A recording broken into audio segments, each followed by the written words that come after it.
Welcome back.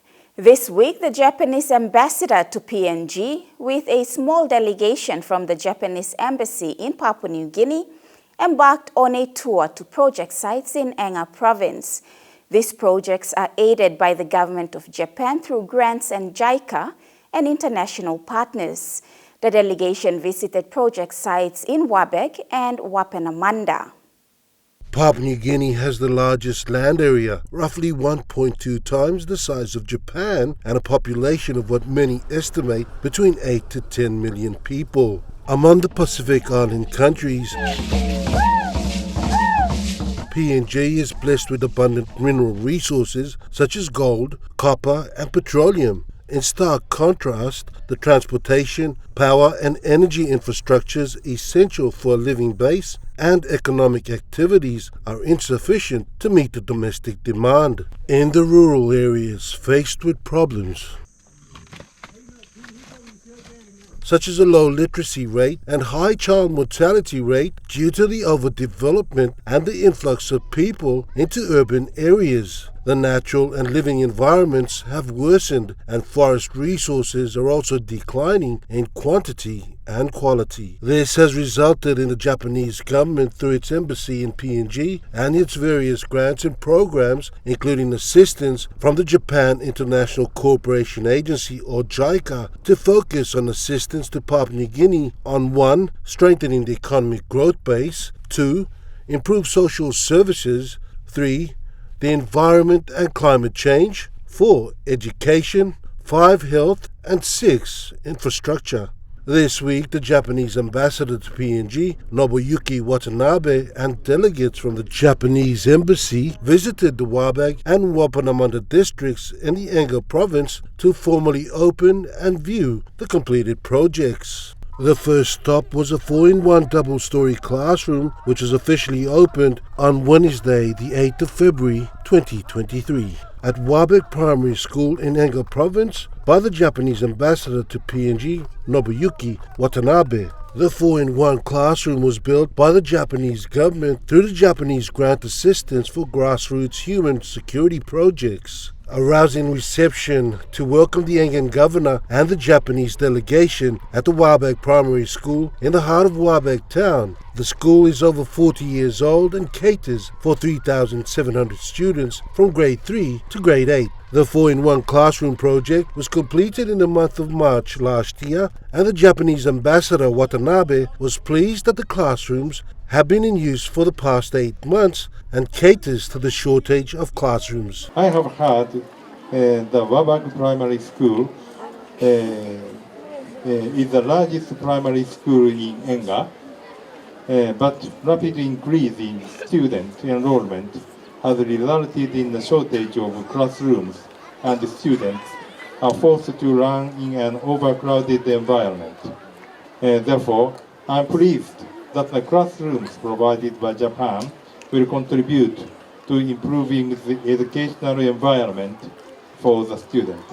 Built at a cost of 295,000 kina, this 2-story 4-in-1 classroom will cater for Year 5 and 6. Over 200 students will be accommodated in each of the various 4 classrooms, which means 50 students at each classroom. According to Grand Chief Sir Peter Ipatas, Governor for Enga Province, he was pleased with the development and the assistance from the Japanese government. The teachers and board chairman, board members, for actually setting the standard in our schools in the province, building good infrastructure, spending money wisely, accounting for money. I see the attendance of students are very punctual here in this school. The dressing is good. There's tidiness in this school.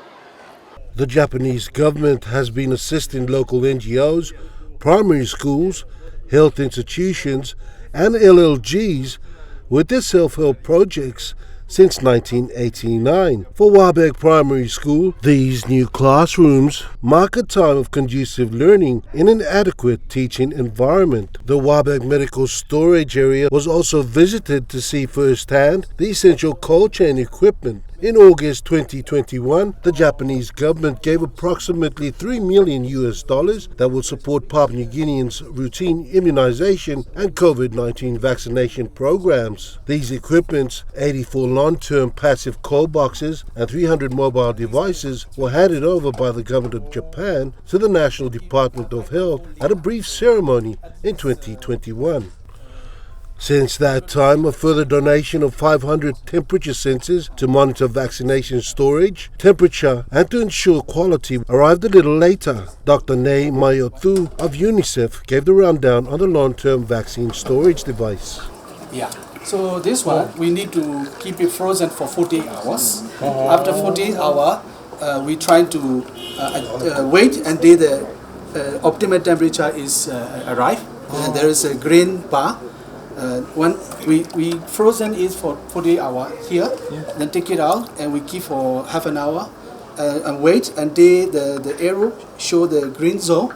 We stack everything together, we keep it back, and then all the vaccine loaded and then store here and we close. Since then, we don't need any more electricity and it stays 35 days.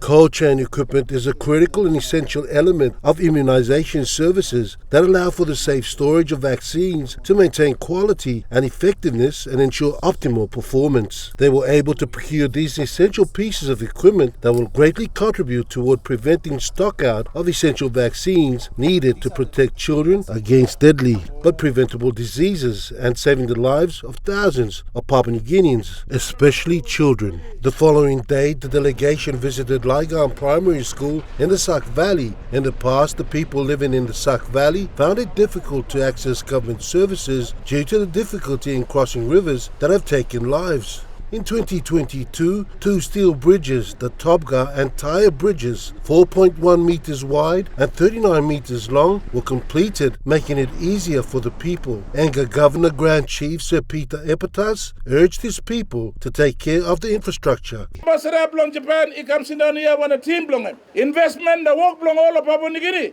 Plenty, he come up on grassroots program, or similar breeze. Now, not something. 1, 2, 3.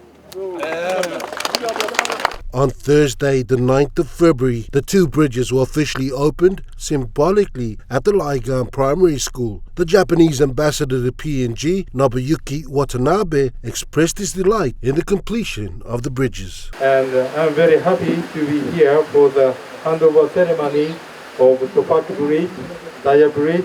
Tobga Women's representative Ms. Pas Reba was genuinely grateful for the completion and opening of the bridges. Before they did not have a bridge and there were no buses and no trucks traveling. But now, on behalf of the mothers, the children, we are benefiting a lot from this project from Japan. This bridge will ensure safe and easy access to Yogos village and its surrounding 30 neighboring villages in the Sauk Valley.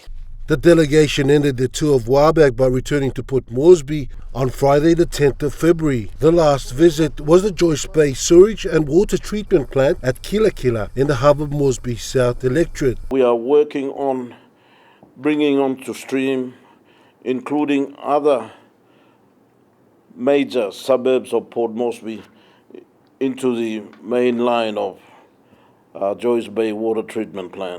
The Water PNG chairman made the call for stakeholders like JICA and others to assist in ensuring that the Joyce Bay Sewage Treatment Plant can be utilised to its full capacity and to provide ongoing training for Water PNG staff.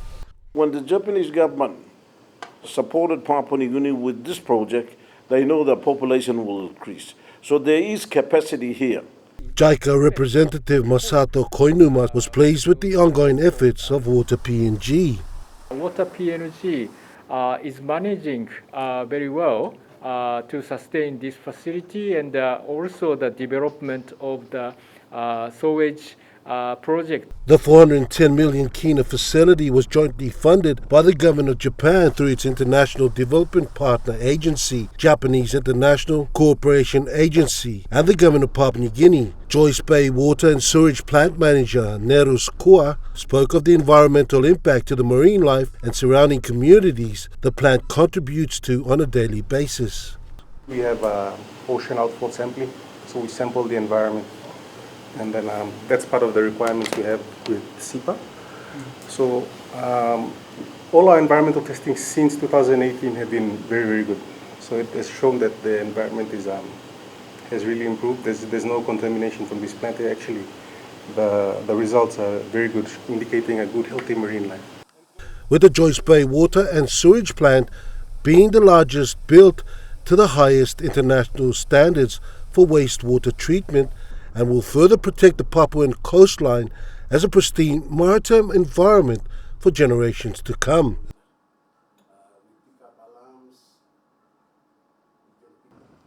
This camera. And that's all we have for this week on the first episode of A Closer Look. Join us same time next week Sunday for another episode of A Closer Look. From all of us here, thank you for watching and good night.